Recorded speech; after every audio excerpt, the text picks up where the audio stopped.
Starting tomorrow, I'm no longer just a shipping clerk.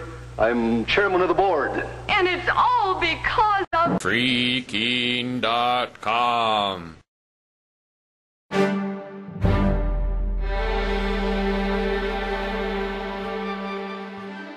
Well, it's a great honor to have as our guest today Dr. Ron Paul.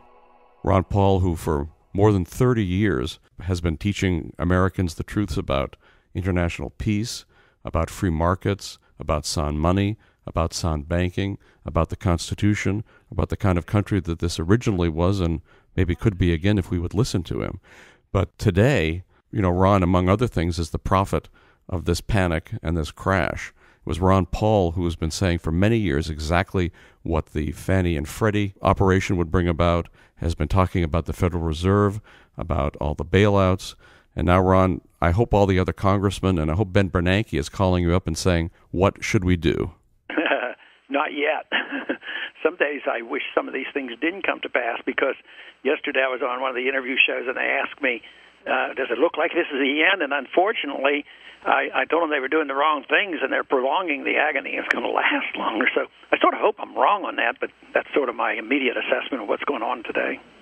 Ron, it seems like Bush and Bernanke and the rest of them have looked at what Hoover and Roosevelt did in the last Great Depression and are just copying them. As you say, we had the boom, the bust is inevitable, but what they're doing is everything wrong. I mean, it's almost like they're setting out to prolong and deepen this crisis.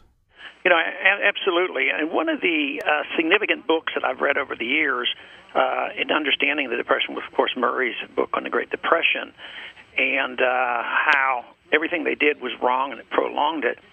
And I often thought about, the mistakes that they made, how much we've suffered for all these years by them at that time blaming capitalism and the gold standard for the problem. And unless that is refuted, we're going to continue.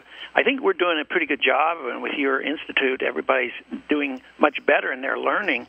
But so far, the policymakers up here still are unaware of it, and they're going to make many of the same mistakes. But I think hopefully we're in a transition where people are starting to think of other options. And if this thing gets totally out of control, which is a great possibility, it might present an opportunity for us. Of course, it's a very risky business. But in the meantime, we have to convert as many people as possible to understand that doing the same thing that Hoover and Roosevelt did won't answer our problems today. Ron, certainly all during your campaign, you educated millions of Americans about the money system, and I was struck at your rally for the Republic in Minnesota during your speech, before you even brought up the money system, that you had all the many thousands of people in the audience start to chant, "End the Fed, end the Fed." It actually turned out to be a light moment for me, because, I hadn't even got to him, and I was kidding him. I haven't even gotten to that part yet. But that to me is really amazing, and I wouldn't have predicted it, and I doubt it. Ron, certainly all during your campaign, you educated millions of Americans about the money system, and I was struck at your rally for the Republic in Minnesota during your speech, before you even brought up the money system, that you had all the many thousands of people in the audience start to chant, "End the Fed, end the Fed." It actually turned out to be a light moment for me, because, I hadn't even got to him, and I was kidding him. I haven't even gotten to that part yet. But that to me is really amazing, and I wouldn't have predicted it, and I doubt if you'd have predicted it, that these young people would be so intensely interested. But they are aware of it. But it proves the point that education is of a great value, because they have heard of these views, they have heard of the Mises Institute, and they have been exposed.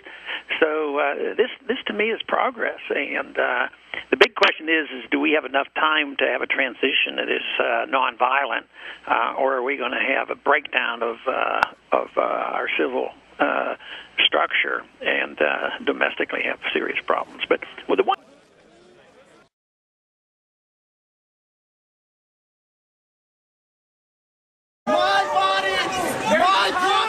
You've seen the dramatic liberty arrests in Keene, New Hampshire. Now see 111 reasons why you should move there and reinforce these gutsy activists. Keene's advantages are compelling. For details, visit freekeene.com.